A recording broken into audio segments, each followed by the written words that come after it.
it's time to get started with another never-ending project. It's far past time. The general holdup with this whole getting this 65 Chevy back on the road has been the transmission. I've got a bunch of little things that need to get done. We ripped out all the fuel not long ago, and we had the engine running. We just had so much crap in the lines that kept clogging up the carburetor. Got all that out, but none of it matters if it can't go down the road and the transmission leaks like a sieve.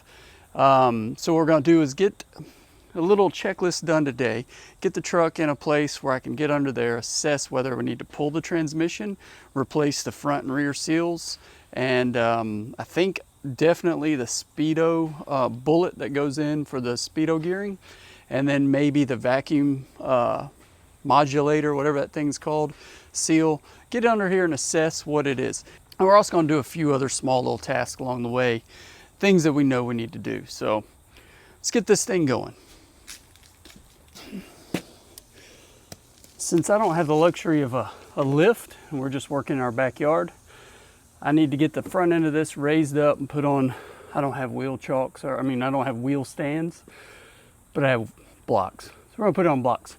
These wheels, 2012, kind of that Krager 5 style reimagined out of billet. I really liked them, and I was gonna put some shorter sidewall rubber on them, and thought they'd be great looking on this truck, how I imagined in my mind. But as time's gone by, I just want to put the old ones I had in high school back on. Besides, my son might want these, and the hub hole on these is much smaller and won't fit over the drum brake set, so I had to use spacers, which I don't really like using spacers. And I'm not too sure. Originally I was fully planning on going disc brakes with this thing. I'm not too sure I'm gonna do that now. Might just put a brake booster and stick with the drum. So anyway, let's get this one pulled, the other one put back on, and get it raised.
All right, here's those wheel spacers.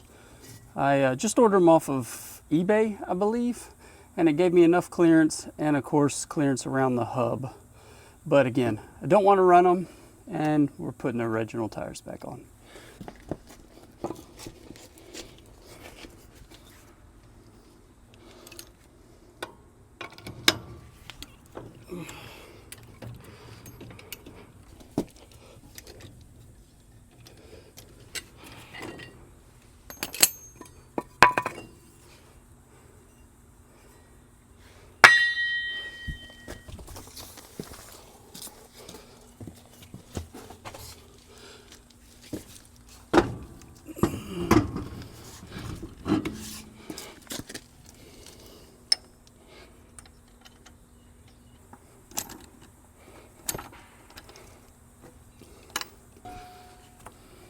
That's one.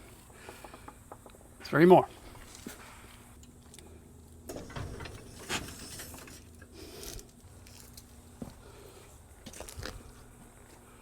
Which one do you prefer? Those newer 2012s, they look pretty good. They fill up that wheel well fairly nicely. Of course, like I said, shorter sidewall on the rubber because those tires are what were on the Tahoe. But I don't know. I'm thinking like a baby moon hubcap on those, something simple, because the original lug bolt covers are long gone. Or these. I don't know.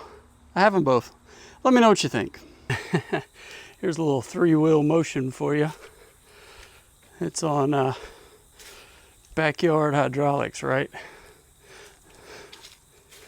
So there's how we're going to block it up. We are going to use jack stands under it as well.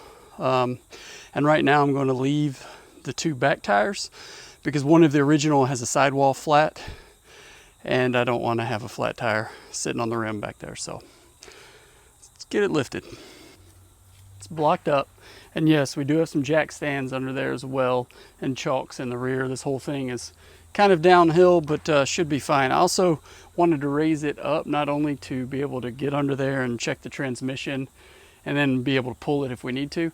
I'm going to pull all this old rotten wood off the back, so I wanted a little more space to do that as well, so I can go in and rebuild the wooden bed. So yeah, so it's kind of twofold. Like I said, we have a checklist of different things we're hitting on, so let's figure out what the plan is with this transmission.